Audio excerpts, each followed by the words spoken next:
নমস্কার বন্ধুরা, পম্পার কিচেনে আপনাদের সকলকে স্বাগত। আজ আমি আপনাদের সাথে শেয়ার করব জালিদার চিতই পিঠার রেসিপি। চিতই পিঠা আমরা নানা রকমভাবে বানিয়ে থাকি, তবে অল্প একটু সুজি আর আতপ চাল দিয়ে এই চিতই পিঠার রেসিপিটা একবার হলেও আমার মতো বানিয়ে দেখতে পারেন। এটা যেমন নরম তেমন তুলতুলে, আর এতটাই অপূর্ব খেতে হয় বারবার বানাতে ইচ্ছা করবে। যে কোনো রান্নার কড়াইতে কিন্তু আপনারা এই পিঠাটা বানিয়ে নিতে পারবেন। তাহলে চলুন দেরি না করে আজকের এই অপূর্ব স্বাদের জালিদার চিতই পিঠার রেসিপিটা দেখে নেওয়া যাক। আজকে যে পিঠাটা বানাবো তার জন্য এখানে আতপ চাল নিয়ে নিয়েছি। বড় কাপের মাপ করে 1 কাপ আমি এখানে আতপ চাল ব্যবহার করব। আপনারা কিন্তু চালের পরিমাণটা কম বেশি করে ব্যবহার করতে পারেন। এবার এখানে দিয়ে দেব জল। জল দিয়ে চালটাকে প্রথমে 4 থেকে 5 বার পাল্টে পাল্টে আমি খুব ভালোভাবে ধুয়ে নেব। আচ্ছা, এখানে বলে রাখি চালের মধ্যে কিন্তু অনেক ময়লা থাকে, তাই অবশ্যই চালটাকে প্রথমে 2 থেকে 3 বার বা 4 বার থেকে 5 বার খুব ভালোভাবে ধুয়ে তারপর কিন্তু ভিজিয়ে রাখতে হবে। আচ্ছা, আর একটা কথা বলে রাখি, যদি আপনারা পিঠের পরিমাণ বেশি বানান তাহলে কিন্তু চালের পরিমাণটা বেশি নেবেন, আর যদি মনে করেন যে পিঠে কম করে বানাবেন তাহলে এরকম 1 কাপ নিলেই হবে। তো যাই হোক, এবার চালটাকে আমি পাল্টে পাল্টে খুব ভালোভাবে 4 থেকে 5 বার জল পাল্টে এইভাবে ধুয়ে নেব। চালটাকে আমি 4 থেকে 5 বার জল পাল্টে পাল্টে খুব ভালোভাবে ধুয়ে নিয়েছি। দেখুন একদম কিন্তু পরিষ্কার করে ধুয়ে নিয়েছি। এবার এখানে আমি জল দিয়ে দেব। এখানে কোন রকম গরম জলের ব্যবহার করছি না, এটাকে আমি ওভারনাইটের জন্য ভিজিয়ে রাখবো। তো আপনারা চাইলে কিন্তু হাতে যদি কম সময় থাকে 2 ঘন্টা বা 1 ঘন্টার জন্য ভিজিয়ে রাখলেই হবে। তো যাই হোক, এটাকে আমি কিছুক্ষণ ভিজিয়ে রাখবো বা ওভারনাইটের জন্য ভিজিয়ে রাখবো। তাতে করে কি হবে, চালটা কিন্তু একদম নরম হয়ে যাবে। তো আমি এটা রাত্রে ভিজিয়ে রাখছি, সকালে পিঠাটা বানাবো। আপনারা কিন্তু সকালে যদি বানান তাহলে 2 ঘন্টা আগে ভিজিয়ে রাখবেন, তাতে করেই হবে। তো চালটাকে আমি ভিজিয়ে রাখলাম। চালটা একদম ভিজে গেলে তারপর আমি আপনাদের সাথে পিঠে করার রেসিপি শেয়ার করব। চালটাকে দেখুন ওভারনাইটের জন্য ভিজিয়ে রেখে দিয়েছিলাম, চালটা কিন্তু একদম সুন্দরভাবে নরম হয়ে গেছে। আমি আপনাদের দেখাচ্ছি, দেখুন এইভাবে হাত দিয়ে চাপ দেবেন, দেখবেন চালগুলো কিন্তু এইরকম একদম মিহি হয়ে যাচ্ছে। এই দেখুন একদম গুঁড়ো হয়ে যাচ্ছে। তো এইভাবে কিন্তু চালটাকে একটু নরম করে ভিজিয়ে রাখলে তাহলে চালটা ব্লেন্ড করতে সুবিধা হবে। তো যাই হোক, চালটাকে আমি ভিজিয়ে রেখে খুব নরম করে নিয়েছি। এবার এখান থেকে আমি অল্প অল্প চাল নিয়ে মিক্সি জারের মধ্যে দিয়ে খুব সুন্দর করে ব্লেন্ড করে নেব। জলের যেহেতু প্রয়োজন লাগবে তাই কিন্তু জল প্রথমে দেবেন না, পরে অল্প একটু জল দিয়ে খুব সুন্দর করে এটাকে কিন্তু ব্লেন্ড করতে হবে। যেহেতু মিক্সির জারটা ছোট তাই কিন্তু আমি অনেকটা করে একসাথে ব্লেন্ড করব না, অল্প অল্প দেব আর সুন্দর করে ব্লেন্ড করে নেব। আর সামান্য একটু জল এখানে আমি অ্যাড করে দিলাম। এবার এটাকে একদম সুন্দর করে মিহি করে আমি ব্লেন্ড করে নেব। দেখুন চালটাকে আমি খুব সুন্দর কিন্তু একদম মিহি করে ব্লেন্ড করে নিয়েছি। এবার এই চালটাকে আমি মিহি করে ব্লেন্ড করে এই পাত্রের মধ্যে ঢেলে নেব। সম্পূর্ণ চাল এইভাবে আমি সুন্দর করে একদম মিহি করে ব্লেন্ড করে নেব। আর এখানে জল অথবা দুধের প্রয়োজন হবে, তো আপনাদের হাতের কাছে জল কিংবা দুধ যেটা থাকবে সেটা দিয়ে কিন্তু ব্যাটারটা বানাতে হবে। তো একইভাবে প্রথমে আমি সমস্ত চালগুলোকে ব্লেন্ড করে নেব।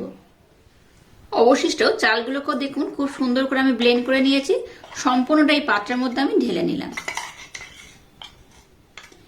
দেখুন আমি খুব ভালোভাবে চালটাকে ব্লেন্ড করে নিয়েছি। সম্পূর্ণ কিন্তু চালের গুঁড়িটা আমি ব্যবহার করছি না, অল্প একটু আমি আলাদা করে রেখে দিয়েছি।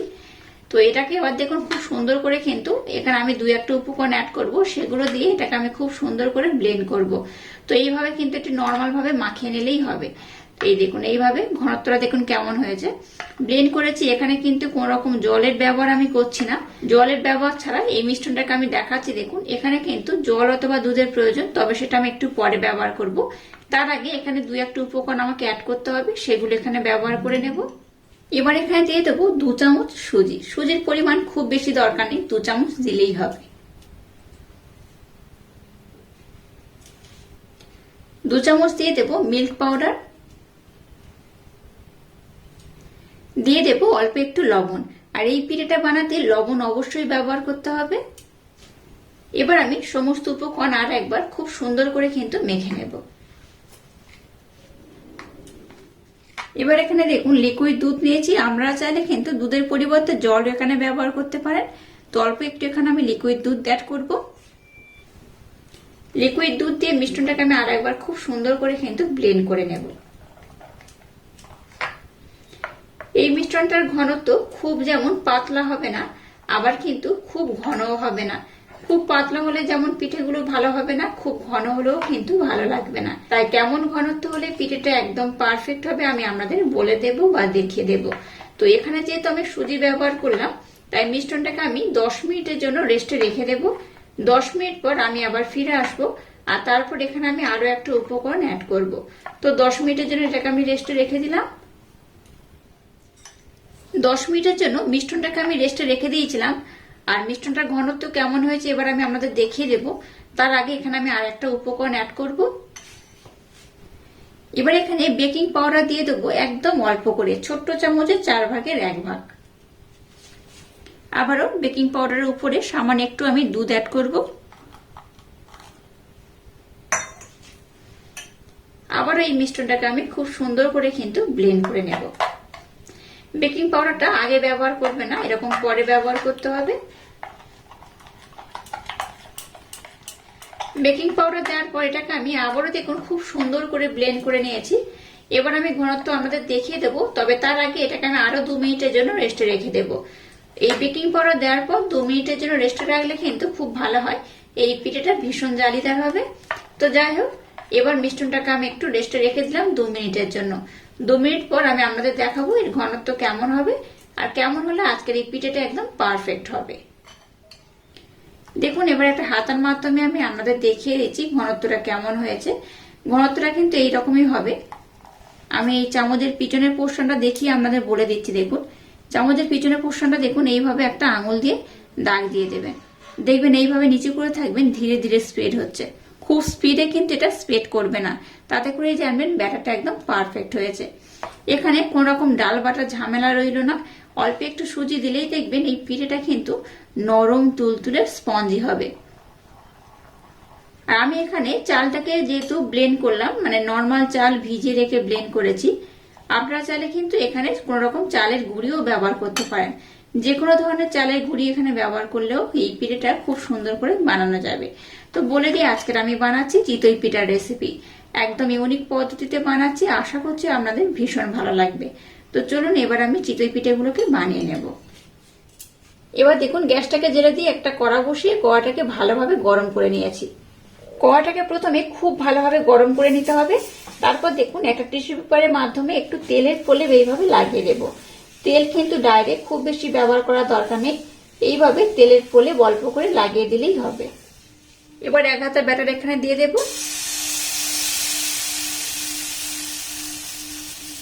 এই পিঠেগুলোকে আমি একটু বড় বড় করে বানাবো। একটু বড় বড় করে বানালে দেখতেও ভালো লাগবে, খেতেও সুন্দর লাগবে। আর দেখুন এইভাবে কিন্তু সুন্দর একটা জালিদার হয়ে যাবে। প্রথমে গ্যাসের ফ্লেমটাকে লো টু হালকা মিডিয়াম দেবেন আর একটু খুলে রাখবেন, তারপর এটাকে ঢাকা দিতে হবে। এবার এটাকে আমি ঢাকা দিয়ে দেব।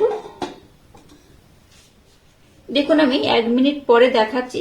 এই দেখুন উপরে পোর্শনটা কিন্তু একটু কাঁচা রয়েছে, আর একটু হতে হবে। আর কতটা জালিদার হয়েছে দেখে বুঝতেই পারছেন। আবারও ঢাকা দিয়ে দিলাম। এটাকে দেখুন খুব সুন্দর করে বানিয়ে নিয়েছি। এবার এটাকে আমি উঠিয়ে নেব। আর কতটা ছিদ্রযুক্ত হয়েছে দেখে বুঝতেই পারছেন। আবারও টিস্যু পেপার দিয়ে এইভাবে একটু তেলের প্রলেপ আমি লাগিয়ে দেব। আবারও 1 হাতা ব্যাটার আমি দিয়ে দেব।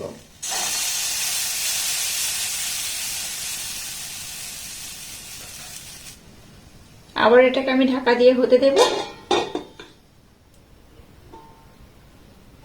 দেখুন পিঠেটা কত সুন্দর হয়েছে, কত অপূর্ব দেখতে হয়েছে।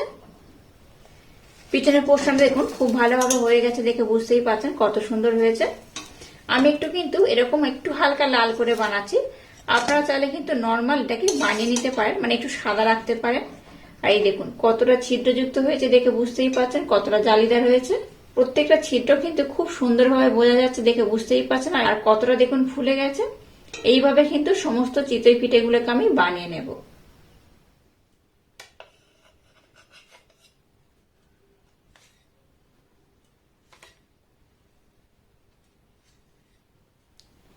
দেখুন এই চিতই পিঠেগুলোকে আমি খুব সুন্দর করে বানিয়ে নিয়েছি। আর কত সুন্দর হয়েছে দেখুন, ভীষণ কিন্তু জালিদার হয়েছে, আর খুব কিন্তু নরম হয়েছে, তুলতুলে হয়েছে, দেখে বুঝতেই পারছেন।